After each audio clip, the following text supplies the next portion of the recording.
Hello बच्चों, कैसे हैं आप लोग। आशा करती हूँ कि आप सभी अच्छे होंगे। बच्चों, शुरू करते हैं आज का अध्याय विशेषण। तो आइए निम्नलिखित वाक्यों को पढ़ें। अजय ईमानदार था, कप में थोड़ा दूध बचा है, हमारे घर 4 कुर्सी हैं, उसने कुछ पुस्तकें खो दी, वह लड़का कुत्ते को परेशान कर रहा है। तो बच्चों, इन वाक्यों में रंगीन छपे पद अपने साथ आने वाले संज्ञा अथवा सर्वनाम शब्दों की विशेषता बता रहे हैं। इस प्रकार के शब्द विशेषण कहलाते हैं। तो विशेषण की परिभाषा है, जो शब्द संज्ञा व सर्वनाम की विशेषता बताते हैं वे विशेषण कहलाते हैं। आइए पढ़ते हैं विशेषण और विशेष्य के बारे में। तो बच्चों, संज्ञा या सर्वनाम की विशेषता बताने वाले शब्द विशेषण कहलाते हैं। विशेषण शब्द जिसकी विशेषता बताते हैं उसे विशेष्य कहा जाता है। जैसे कि रमा भली लड़की है, तो उपयुक्त वाक्य में भली विशेषण है और लड़की विशेष्य है, क्योंकि लड़की कैसी है, भली। तो यहाँ पर लड़की विशेष्य होगी, लड़की की विशेषता बताई जा रही है। तो विशेषण शब्द प्राय विशेष्य से पहले प्रयुक्त किया जाता है, परंतु कभी कभी इसका प्रयोग विशेष्य के पश्चात भी होता है। जैसे किरण सुंदर लड़की है, तो यहाँ विशेषण सुंदर है और विशेष्य लड़की से पहले प्रयुक्त है। हमारी कक्षा में पवन मेधावी है, तो यहाँ विशेषण है मेधावी, और मेधावी यानी विशेषण से पहले आ गया है पवन यानी कि विशेष्य।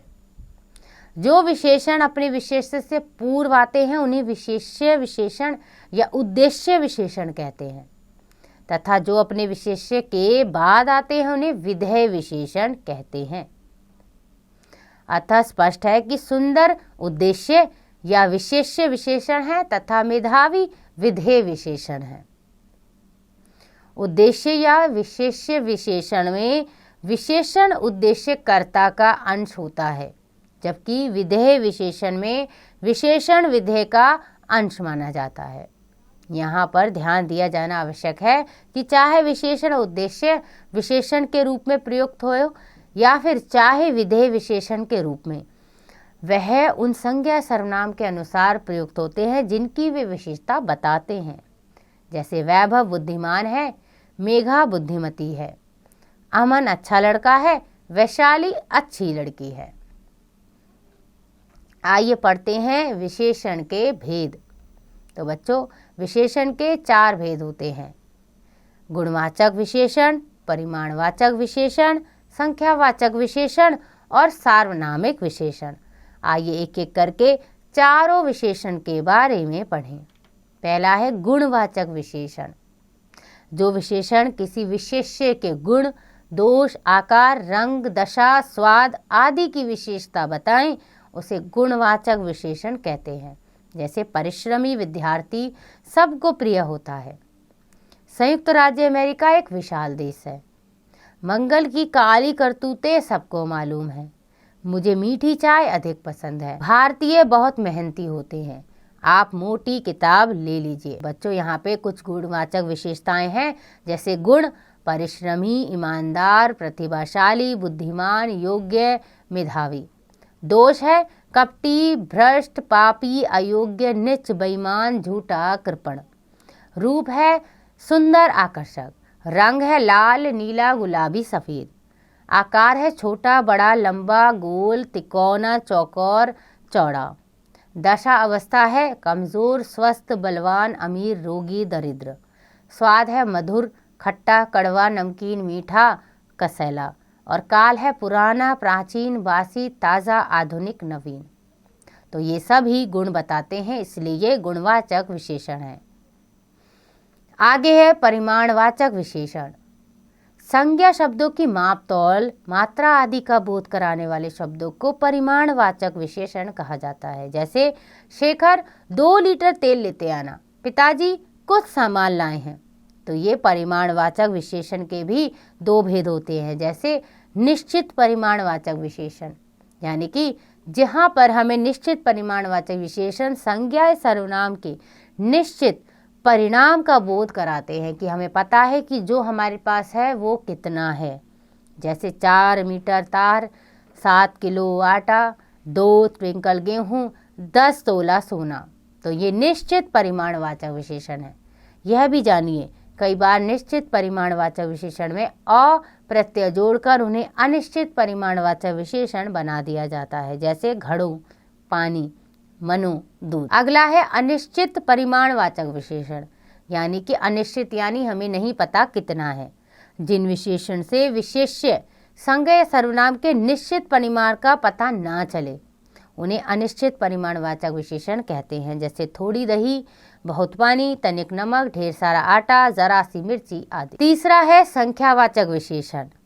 जिस विशेषण से संज्ञा की संख्या का पता चले, यानी कि जिस विशेषण से संज्ञा की संख्या का ज्ञान हो उसे संख्यावाचक विशेषण कहते हैं। जैसे चित्र में 3 शेर हैं, 2 लड़के नाच रहे हैं। तो बच्चों, संख्यावाचक विशेषण के भी 2 भेद होते हैं, निश्चय संख्यावाचक, अनिश्चय संख्यावाचक। यानी कि सबसे पहला है निश्चित संख्यावाचक विशेषण, जहाँ हमें पता होता है कि वो चीज़ कितनी है। जिन विशेषणों से विशेष्य की निश्चित संख्या का बोध होता है उन्हें निश्चित संख्यावाचक विशेषण कहते हैं। जैसे मैं 8वीं कक्षा में पढ़ता हूँ, वहाँ 4 लोग खड़े थे, उसने मुझे 5 रुपए दिए।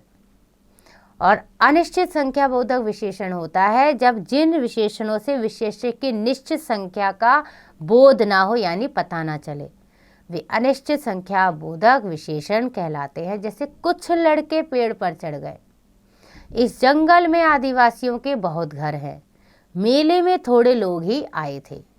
तो बच्चों, उपर्युक्त वाक्यों में कुछ, बहुत, थोड़े विशेषण विशेष्य लड़के, घर और लोग की निश्चित संख्या का बोध नहीं करा रहे हैं, इसलिए ये अनिश्चित संख्या बोधक विशेषण है। कुछ, थोड़े, बहुत आदि विशेषण ऐसे हैं जो अनिश्चित संख्या बोधक और अनिश्चित परिमाण बोधक दोनों के लिए आते हैं। यदि वे विशेष्य की अनिश्चित संख्या संबंधी विशेषता प्रकट करते हैं तो अनिश्चित संख्या बोधक विशेषण होंगे, और यदि वे विशेष्य के अनिश्चित परिमाण अर्थात माप, तौल, मात्रा संबंधी विशेषता प्रकट करते हैं तो अनिश्चित परिमाण बोधक विशेषताएं कहलाएंगे। जैसे अनिश्चित संख्यावाचक है, सारे लड़के शोर मचा रहे हैं, सभा में थोड़े लोग आए थे। अनिश्चित परिमाणवाचक है, सारे फल समाप्त हो गए, सब्जी में थोड़ा नमक और डाल दो। चौथा है बच्चों सार्वनामिक या संकेतवाचक विशेषण। जब सर्वनाम किसी संज्ञा शब्द की विशेषता बताए या विशेषण की तरह प्रयोग किया जाए तब वे सार्वनामिक विशेषण कहलाते हैं। जैसे उस लड़के को यहाँ लाओ, वह लड़की अच्छा गाती है। तो यहाँ पे सर्वनाम और सार्वनामिक विशेषण में क्या अंतर है जानते हैं। सर्वनाम और सार्वनामिक विशेषण में अक्सर भ्रम होता है क्योंकि दोनों में समान शब्द प्रयोग किए गए हैं, लेकिन नियम अनुसार जब ये संज्ञा के स्थान पर प्रयुक्त होता है तब सर्वनाम होता है, और जब यह संज्ञा से पहले प्रयुक्त होता है तब सार्वनामिक विशेषण कहलाता है। जाने कैसे। सर्वनाम है तो वह टीवी देख रही है, और सार्वनामिक है तो वह लड़की बहुत बुद्धिमान है। तो बच्चों, यही अंतर है। अगर वो सर्वनाम होगा तो वो वाक्य के सबसे पहले आएगा, और अगर सार्वनामिक होगा तो संज्ञा से पहले आएगा। जैसे बाहर कोई है, बाहर कोई आदमी है। परिमाणवाचक और संख्यावाचक विशेषण में अंतर होता है। गणनीय वस्तुओं के साथ प्रयोग होने वाले विशेषण संख्यावाचक विशेषण कहलाते हैं, जबकि तौलने मापने वाली वस्तुओं के साथ परिमाणवाचक विशेषण प्रयुक्त होता है। जैसे परिमाणवाचक विशेषण है चाय में चीनी कम है, संख्यावाचक होगा आज कुछ लोग खाने पर आ रहे हैं। प्रविशेषण क्या होते हैं बच्चों? जब विशेषण शब्दों की विशेषता बताने वाले शब्दों को प्रविशेषण कहते हैं। जैसे उसने कुछ ज्यादा ही खा लिया है, मजदूर बहुत ज्यादा पैसे मांग रहा था। तो विशेषण के शब्दों की ही विशेषता अगर कोई बताता है तो उसे हम प्रविशेषण कहेंगे। ऊपर के वाक्यों में कुछ बहुत ज्यादा विशेषण की विशेषता बता रहे हैं, इसलिए इन्हें प्रविशेषण कहते हैं। व्यक्ति, वस्तु एवं स्थिति की तुलनात्मक अवस्था को ही विशेषण की तुलनात्मक अवस्थाएं कहते हैं। जैसे मदन अच्छा लड़का है, प्रतीक सबसे अच्छा लड़का है, अजय मदन से अधिक अच्छा लड़का है। तो आइए जानते हैं उपयुक्त वाक्यों में 3 लड़कों के गुणों की तुलना की गई है। तुलना की दृष्टि से गुणवाचक विशेषण की 3 अवस्थाएं मानी गई हैं। वे इस प्रकार है: मूल अवस्था, उत्तर अवस्था, उत्तम अवस्था। मूल अवस्था यानी इसमें विशेषण विशेषक की समान अवस्था बताता है। जैसे मैं ठंडी लस्सी पीना पसंद करता हूँ, तो ये एक सामान्य वाक्य है। उत्तर अवस्था जब 2 विशेषणों की तुलना की जाती है, जब उनमें से किसी एक को अच्छा या बुरा बताया जाता है। इसके लिए विशेषण से पहले अधिक, से कम, से ज़्यादा की अपेक्षा आदि का प्रयोग किया जाता है।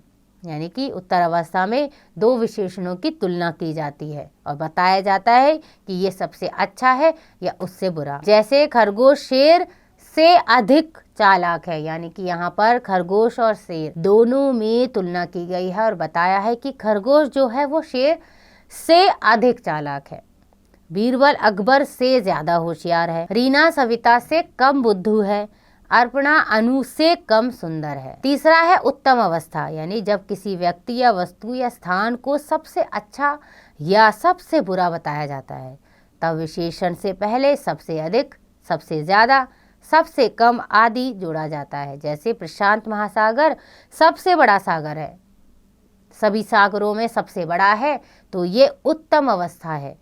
माउंट एवरेस्ट सबसे ऊंची चोटी है। आइए पढ़ते हैं विशेषणों की अवस्थाओं के रूप।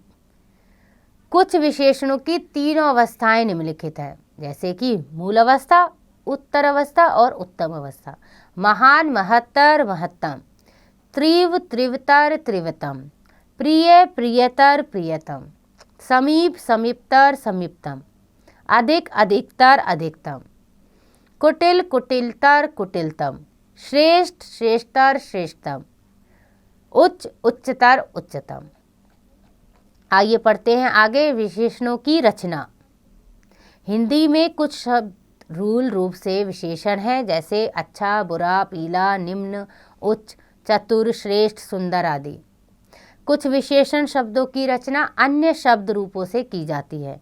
ये इस प्रकार है: संज्ञा से विशेषण की रचना, सर्वनाम से विशेषण की रचना, क्रिया द्वारा विशेषण की रचना और अव्यय द्वारा विशेषण की रचना।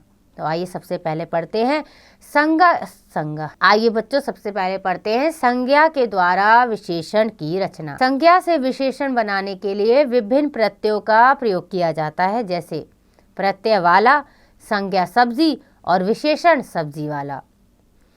एक भूगोल, भूगोलिक। इत नियम, नियमित। घी, घी वाला। पुराण, पौराणिक। चर्चा, चर्चित। ये कल्पना, कल्पनीय। इला, पत्थर, पथरीला। शाली, बल, बलशाली। आ, प्यास, प्यासा। इम, अंतर, अंतरिम। वती या मति, रूप, रूपवती, श्रीमती। दर्शन, दर्शनीय। बर्फ, बर्फीला। समृद्ध, समृद्धशाली। नील, नीला। अंत, अंतिम। गुण, गुणवती। आगे है सर्वनामों से विशेषण बनाना, यानी कि प्रत्यय है सा, सर्वनाम यह है, विशेषण ऐसा। ऐरा, तू, तेरा। कुछ, कैसा। मैं, मेरा। क्रिया से विशेषण बनाना। आऊ, बिक, बिकाऊ। इत, पल्लव, पल्लवित। वाला, देखना, देखने वाला। टिक, टिकाऊ। लिख, लिखित। नाच, नाचने वाला। अव्यय से विशेषण बनाना, जैसे ई, भीतर, भीतरी। ला, नीचे, निचला। ऊनी, अंदर, अंदरूनी। बाहर, बाहरी। आगे, आगला। और आखिरी है उपसर्गों द्वारा विशेषण शब्दों की रचना, यानी कि उपसर्ग है ना और विशेषण बना ना फरमान, नामुमकिन। बे, बेरहम, बेअसर। निस, निष्फल, निष्पाप। प्र, प्रसिद्ध, प्रबल। नि, निहत्ता, निडर। दु, दुधारी, दुष्भाषिया। सु, सुगम, सुलभ। दुर, दुर्गम, दुर्लभ। स, सरल, सफल। बद, बदसूरत, बदनाम। निर्दोष, निर्जन। तिराहा, त्रिकोण। तो बच्चों, आपने सीखा जो शब्द संज्ञा या सर्वनाम की विशेषता बताते हैं उन्हें विशेषण कहते हैं।